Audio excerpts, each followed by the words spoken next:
Hi guys! Kumusta? So sa lahat ng mga Pilipino na nagbabalak na pumunta dito sa Spain, kung gusto nyo magturo ng English dito sa Spain, merong isang program dito na pwede kayong mag-apply para sa mga Pilipinos, no? So ang pag-usapan natin ngayon ay tungkol sa BIDA or BEDA, B-E-D-A. Etong language assistant program na to ay open sa mga Pilipino at kayo ay magtuturo sa mga private schools dito sa Spain. Hindi lang siya sa Madrid. Meron din siya sa mga iba't ibang regions or places dito sa Espanya. Ang kinaibahan nito dun sa program ng Ministry of Education ng Spain ay mas mahaba yung time dito at saka parang mas lesser yung kanilang stipend, no? Tapos parang nagbabayad ka dito ng taxes pero kino-consider pa rin yung pera na na-receive sa kanila as stipend. Tapos ang alam ko mag-open kayo dito ng Seguridad Social. So I'm not sure kung meron kayong access sa private healthcare since magbabayad kayo sa Seguridad Social. So ang pag-uusapan natin anyways ay yung kanilang mga requirements at saka ng documents nila, no? Actually, nag-apply din ako dati dito sa Philippines pero hindi ko siya tinuloy kasi at the same time nag-apply ako sa language assistant program ng Ministry of Education. So, ang gagawin ninyo is una, pupunta kayo dun sa kanilang website, no? www.ecmadrid.org. Tapos meron dong link for the application. Ang sabi dito is application for 2025 hanggang 2026 or next school year will open at the end of December 2024. So malapit na ilang araw na lang, okay? So last year, yung kanilang mga requirements, tignan natin yung kanilang mga requirements. Hindi lang kasi Pilipino, no, ang pwede mag-apply dito. So sabi dito, EU passport holder or Spanish citizen. Eligible, no? Program are now open to be eligible to apply in this round of applications. Ito yung pwede nyong i-submit sa kanila. EU passport holder or Spanish citizen. Non-EU with valid visa. Dito pumapasok ang mga Pilipino, no? If galing kayo ng Pilipinas or sa ibang bansa. For example, active work and residency visas, pwede ring family member of EU citizen visa. Pag sa Pilipinas, mag-apply kayo online, may interview, merong deposit, and then mag-apply kayo ng visa sa Consulate of Spain sa Makati. Okay? Meron ding mga Pilipino, kung gusto nyong, pag nandito na kayo sa Spain, or meron na kayong EU na visa, at halimbawa expired na siya, pwede nyo siyang i-renew through BIDA program. Ayan. Pwede open rin siya sa mga UK citizens with valid NIA registry certificate that proves residency obtained prior to Brexit. Ayan. So ano yung kanilang mga requirements? Tignan nga natin. Yung mga requirements nila sa pag-apply.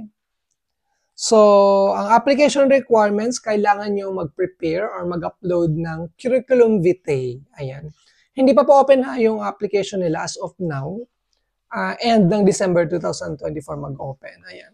Curriculum vitae. Meron akong nabasa na parang nag-submit ata siya ng 2 pages. Okay naman daw. Ayan. Please upload the most recent CV. So, kailangan yung i-update yan. Yung inyong curriculum vitae or resume. Photo upload field. So, upload a professional photo of your choosing. So, kung pwede kayong pumunta sa professional na photographer, why not? Para mas maganda yung kuha. Kasi minsan nandun na rin yung parang, tawag nito, yung impression nila, yung first impression, pag nakita yung photo ninyo. Ayan. Passport upload field. If you have multiple citizenship, please include an image of all passport. Dito sa passport upload, kailangan lang yung information or yung page na nandun yung passport number or yung information. Yun lang yung kailangan yung i-scan and then i-upload once na nag-open na yung application. NIE upload field, ito naman yung mga aplikante na nandito na sa Spain. Kung meron na silang NIE or TIE. Ayan. Yung palang NIA is yung number, numero de identificación extranjero, para sa mga hindi nakakaalam. Pag nag-apply na kayo ng visa, magkakaroon din kayo ng NIE, yung number. Tapos pagdating nyo dito sa Spain, pupunta kayo dun sa police station, tapos mag-apply kayo ng resident card. Yun yung tinatawag nilang TIE, Tarjeta Identificación Extranjero. Reminder, tapos meron din silang ditong reminder. Applicants must hold a bachelor's degree or undergraduate degree. Proof of the completion of the university studies will have to be presented upon acceptance in the program. So yun. So kung halimbawa, ang application is like mag-run siya ng January. So feel ko lang kung graduate kayo ng April or May, pwede na siguro to. At least meron kayong proof na kayo ay graduate na ng bachelor's degree or undergraduate degree. At ayun nga ang application for 2025-2026 school year ay mag-open siya at the end of December. Ayan. Since nasa Ministry of Education ako, mas madami yung oras nila sa pag-work. I think ang maximum nila dito is 24 hours, no? Unlike sa ministry na 16 hours. And then yung stipend nila, naglalaro siya ng 800 to 900. Well, yung basic, no? Pero I think kung mga 24 hours ka, mas malaki ng konti. So, yun. And then meron din silang parang course sa University de Comillas dito sa Madrid. So, parang meron silang mga training course or yung talagang nag-aaral sila. Yeah. Tapos meron silang schedule para pumunta dun physically at saka pwede rin atang online. Hanapin natin yung mga information about it and then mag-share tayo. But then this is a good options para sa mga Pilipino na gustong pumunta dito sa Spain para magturo ng English.